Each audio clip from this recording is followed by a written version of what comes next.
All right, so we have discussion now. What social media can do, which you can do. Before we do that, we got the question of the day, right? Yeah. Yes, so we let's do. run through the question of the day. Very easy. Where was the 2017 Miss Universe pageant held? Where was the 2017 Miss Universe pageant held?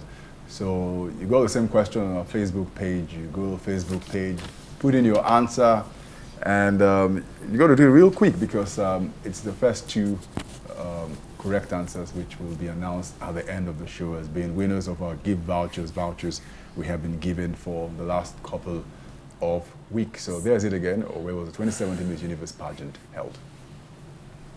Right, and of course, don't forget you need a valid ID, so when you come pick up your gift, you can present that ID. If you've been winning for several weeks now, give somebody else a chance. You don't have to, but just you can if you want to. Also, don't forget to type away, and the winners will be announced at the end of the show. All right, for our Motivation Monday, we have Chiamaka Bobby-Umeano right here with us in the studio to take us through a few minutes on what we shall do about social media communications and perhaps, putting our businesses out there. You're welcome to the show. Thank you so much. And how was your weekend? Very well. How was yours? Fantastic. Tranquilo. All right, so social media, we know that social media has a good and bad side. And when we are trying to communicate on social media, some people might look at it as a bad way of communicating. Some might look at it as a good way of marketing yourself. Is there a thin line, or how can we draw the line between good communication on social media and bad communication on social media? Okay, well, let's start on the good notes. Of course. The good thing, the good news, the good thing about social media is that it helps you to connect. Even where you never envisage you can reach. Outside your locality, outside your country, you can always get people to buy into your business. That's the good thing. And of course, connection, not just reaching them, but really connecting and building that rapport and relationship. But again, it's not enough to get on social media and start selling. You have to first of all build trust, because your consumer wants to be convinced that you are not a robot. They want to believe that you're a human being. They want to understand that you feel, that you're empathetic before they can buy into you. So if you come up on the social media and you start selling, well, you're on your own. Because yes, people hardly would buy from you. They have to first of all understand you, relate, connect, How do you and establish believe. that relationship? How do you begin to build that trust? Relating with that audience. Take for instance, I'm selling clothes from commonly sold. So what am I going to relate about? Fashion. A woman. If I'm selling female clothes, talk about a woman's body and what's best suitable. Is that part of the? Oh yes, because besides what you're selling, of course, as you've mentioned, the clothes, your audience would be happy to have you show them the process of probably getting your stock.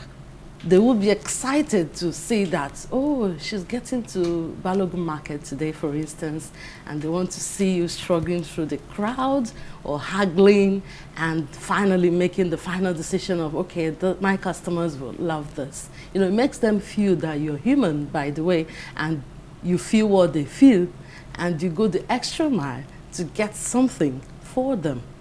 So it makes it easier for them that by the time you come back, and you put up this yellow dress, they can identify with the yellow dress, and they have already identified with you and the process of getting that yellow dress, and it's easier for them to buy.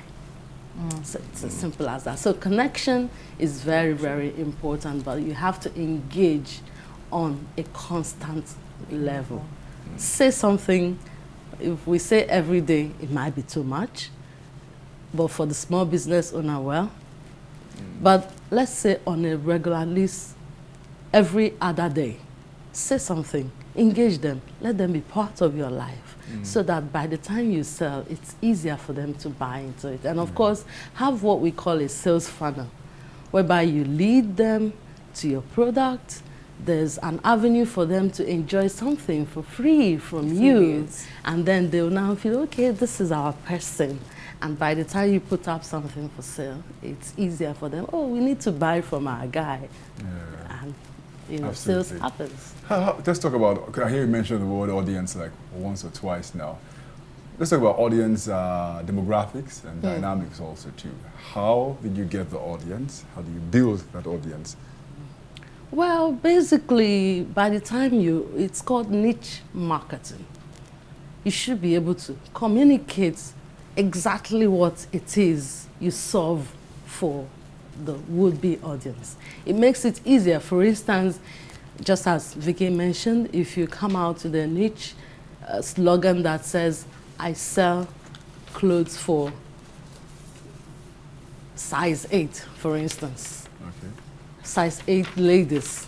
So by the time I'm Googling, I'm going surfing the net, and I put in that, it easily takes me to your site. So now you see that automatically people that are into what you sell are driven by this automation to you. And then again, what it does for you as a business is it's called SEO, this optimization engine. Yeah. Is for you is easily seen, so that once people type in what it is that you are into, it's very easy for them to reach you and get across to you. You did talk to us about the bad aspects of social media, but I recall some stories some years back where a business lady who was selling clothes anyway on social media met some clients. She traveled to Lagos and then they ended up killing her. So how can we know the fake from the original person? You've said we need to be constant on social media to push our brands there. So how can I know, how can people know that, okay, this person is for real, she's really a business owner and I'm going to reach out to her? Well, generally, to be security conscious, you know, it's a general thing, online or offline. You have to be security conscious. Again, you may not be able to determine, but what some people do is that they have delivery agencies that handle their deliveries. So you mustn't personally be the one to deliver the goods. We're talking about the small business owner here. Another way to go around it is to have a pay system online, so that you don't need to be the one to go to collect cash. You can, by the time you put it into place, and then you make use of a delivery organization. I wouldn't have to mention names for advert purposes, but they will take that logistics away from you. In that way, you have reduced the risk on yourself as a person. Of course, the time also you could spend traveling from one part of the country to the other. You have to optimize the benefits that the social media affords. For instance, if that delivery was to be outside the country, would she have to travel by herself? No. She will eventually make use of a delivery organization to do that. So it's about being security conscious and optimizing the benefit the social media affords in terms of saving time, energy, and all the stress, because basically it takes the stress off you. These days we find a good number of people not having a physical shop anymore. There's more of online shops, and then you save the money you spend in having to pay the owner of the structure where your business is. So you can, for stay-at-home moms, for instance, many of them are doing greatly thanks to the online business. And for young graduates who are yet to get jobs, even those who are employed, many of them are engaged in online business and are making good money from it. So it's just to take advantage of what it has to offer. But on the personal note, just as I mentioned the last time, the internet is good. All it offers good. But again, I keep saying that it makes us connected but isolated. Because on interpersonal level, we're losing that human touch. Everything is automated, and you find that we don't really engage on face-to-face interaction anymore. And it rubs off on us in terms of social skills. Many of us are losing our social skills, etiquettes, and manners because of the advent or the overwhelming presence of the internet and the online structure in our lives today, and it's not you too talk good. about niche marketing, and that's something we should also look at, how best to you in closing identify your ideal market. And also one of the most attractive things about social media, a lot of people don't recognize, is language, the way you communicate with your people.